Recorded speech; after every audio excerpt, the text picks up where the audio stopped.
ایک طرف corona virus کی وبا سے متحد ہو کر لڑنے کی دعوت دی جا رہی ہے اور دوسری جانب یہ دیکھا جا رہا ہے کہ اس وبا کو مرکز تبلیغی جماعت سے جوڑنے اور مذہبی رنگ دینے کی کوشش کی جا رہی ہے۔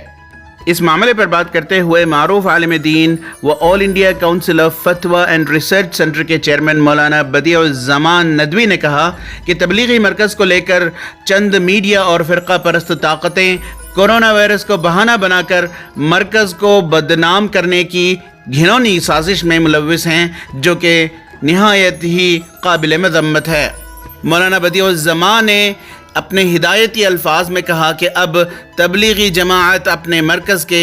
انفراسٹرکچر پر کام کرے کہ آنے والے دنوں میں یہ جماعت کے لیے بہتر ہوگا۔ ہم یہ نہیں کہتے کہ مرکز نظام الدین بالکل پاک صاف ہے، لیکن ہم یہ بتانا چاہتے ہیں کہ مرکز نظام الدین کے مسئلے کو مذہبی رنگ نہ دیا جائے، سیاسی رنگ نہ دیا جائے۔ ایسے وقت میں جب کہ پورا ملک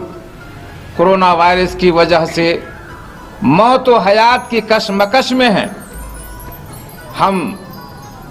اس بات کی اپیل کرتے ہیں کہ وہ اس سلسلے میں جوڑنے کا کام کرے، مسئلے کا حل نکالنے کا کام کرے اور عوام کی صحیح رہنمائی کرے، ان سے جو غلطیاں ہو رہی ہیں ان کی نشاندہی کریں، ان کو مزید بھور میں پھنسانے کی اور تالاب میں ڈبا کر مارنے کی کوشش نہ کریں۔ تبلیغی تحریک ایک عالمی تحریک بن چکی ہے، اس سے منسلک کتنے لوگ ہیں تبلیغی تحریک کے لوگ بھی بتا نہیں سکتے۔ ایسی تحریک کے اندر سے اگر کوئی غلطی نکل جائے تو ہمارا فرض ہے کہ ہم اس کی اصلاح کریں کہ تبلیغی تحریک ملک کی شان ہے، ملک کے لیے باعث عزت ہے۔ یہی وجہ ہے کہ آج تبلیغی تحریک کو بدنام کرنے کی جو کوشش کی جا رہی ہے اس کے خلاف دنیا کے بہت بڑے بڑے ممالک کھڑے ہو گئے ہیں کہ یہ سلسلہ بند کیا جائے اور اس کو مذہبی رنگ نہ دیا جائے۔ تبلیغی مرکز نظام الدین یہ اصلاح کا مرکز ہے،